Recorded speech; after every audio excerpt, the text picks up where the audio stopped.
What's up guys, Lon here from Android Authority, and the Galaxy S7 and S7 Edge have been out on the market for quite some time now, and if you're still having a hard time making a decision on which one to buy, we're going to put these two phones head to head and help you decide. This is the Samsung Galaxy S7 versus the S7 Edge.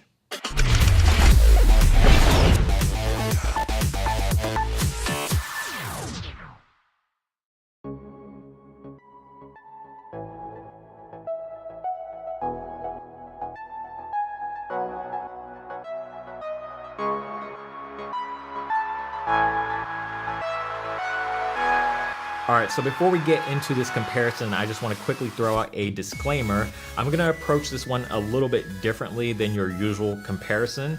So because they share so many similarities and a few differences, I'm going to break this into two categories. I'm going to talk about the similarities, and then I'm going to talk about the differences between these two phones. So let's go ahead and start with the similarities. So a lot of the similarities between these two phones will lie within the actual hardware and internal specs. So they're both being powered by the Snapdragon 820, Adreno 530, and 4 gigabytes of RAM. They also both have micro SD card expansion, which is a feature that Samsung brought back this year. So if you love expandable storage, you have that option again with the S7 and S7 Edge. Another feature that Samsung brought back is water and dust resistancy. So they're both IP68, which means you can dunk them in a toilet, use them in the middle of a rainstorm, and they should be perfectly fine. They also both have fingerprint sensors embedded in the home button up front, and the fingerprint sensor works extremely well. It's very fast, very accurate, so you really shouldn't have any problems at all with this fingerprint sensor. Another feature that these two phones share is on the back, and that is the camera. So it's a new and improved 12 megapixel sensor with f1.7 aperture and optical image stabilization. It's also utilizing dual pixel autofocusing technology, which creates for really fast autofocusing, and it is by far the fastest autofocusing system I've ever used on any smartphone. It is seriously that fast. As far as actual image quality goes, if you don't already know, the S7 takes absolutely incredible looking images in pretty much all lighting conditions. Yes, it does have the tendency to over sharpen a little bit, but for the most part, the images do look really, really good. And it's not really gonna matter whether you're a hardcore smartphone photographer or just the casual user, you're gonna be able to get some really good looking shots with this camera. Now let's go ahead and talk about what makes these phones different, and some of these differences are naturally going to have some similarities as well, but I went ahead and categorized them as differences, and you'll sort of understand why as I go through and talk about them. So the first difference that I want to talk about is the design. So they're both made of glass and metal, which means they're very high quality, very solid feeling smartphones, but this also means that they're slippery in the hand and also fingerprint magnets. And that's sort of to be expected when you're dealing with a phone that is predominantly made of glass. Now the biggest difference here is the actual size of these two phones and the slight design difference with the S7 Edge. The S7 Edge is a slightly bigger phone than the S7 due to the bigger display. So if you want a phone that's easier to use in one hand, you're going to want to gravitate towards the regular S7. But if you want a phone with a bigger display and that curved edge glass, then you're going to want to lean more towards the S7 Edge. Both of them do feel very comfortable in the hand, but again, the S7 is the easier phone to operate if you care about one-handed usability. Now that brings me to my next topic, and that is the display. So the S7 has a 5.1 inch screen, whereas the S7 Edge has a 5.5 inch screen. Both are Quad HD and both are Super AMOLED, so you're getting those vibrant saturated colors, those inky deep blacks, and those high contrast ratios.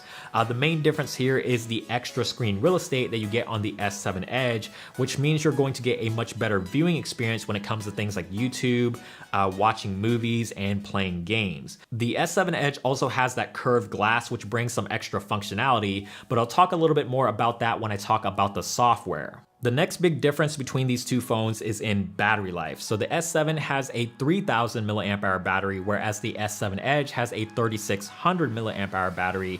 And if you want a battery life warrior, you're gonna wanna go with the S7 Edge. It easily lasts a full day and sometimes a day and a half depending on how you use it. Now the regular S7 gets pretty good battery life too, but just keep in mind it's not gonna be anywhere near as good or last anywhere near as long as the S7 Edge, naturally because it has has a smaller battery.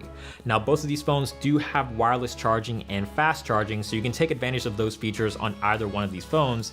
But if you really want the best battery life possible and battery life is of utmost importance to you, then you're gonna wanna go with the S7 Edge.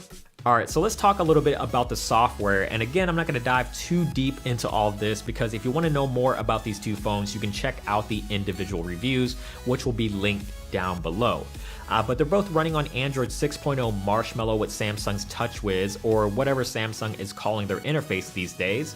So the overall experience between these two phones is going to be pretty much identical for the most part. You have a lot of the same features like multi-window and palm swipe to capture and all of the other motion gesture features. And then you have a lot of the same applications like S-Voice and S-Planner. And then the icons look extremely cartoony and bright, but you do have the option to theme them with Samsung's theme store and change it to whatever you want it to look like, or even make it look a little bit more like stock Android. Now, where these two phones differ in the software is in the Edge features that you get with the S7 Edge. So you have things like the Apps Edge, the People Edge, the Task Edge, and the variety of different Edge panels that can show you information such as stocks, sports scores, and the weather. And I will admit that these features do take a little bit of getting used to, but once you do make that adjustment and get used to them, they can actually be pretty useful. The final difference, and probably the biggest difference between these two phones, is the price. So the S7 Edge costs an extra $100 over the regular S7, and you're basically gonna have to ask yourself if those extra features like the bigger display, the bigger battery, and the Edge functionality is worth that extra $100. And for some people, it totally will be worth it, and for some people, it may not be worth that at all. And for some people, the price may not even really be a factor. They just want the regular S7 because it's a little bit smaller and it fits better in the hand. So there's a lot of different factors that come into play when it comes to picking between the S7 and S7 Edge, and it all comes down to what you really want out of a smartphone. But hopefully this video helped you make a decision between these two phones, and hopefully you enjoyed this video and found it helpful. If you did, please give it a thumbs up down below. We definitely appreciate it. And also subscribe to the channel, which is also down below if you haven't already, and follow us on social media like Snapchat, Twitter, Instagram, Google+, all that good stuff. Feel free to follow me on Twitter as well. Those links are all down below. And again, check out the website at androidauthority.com because we are your source for all things Android.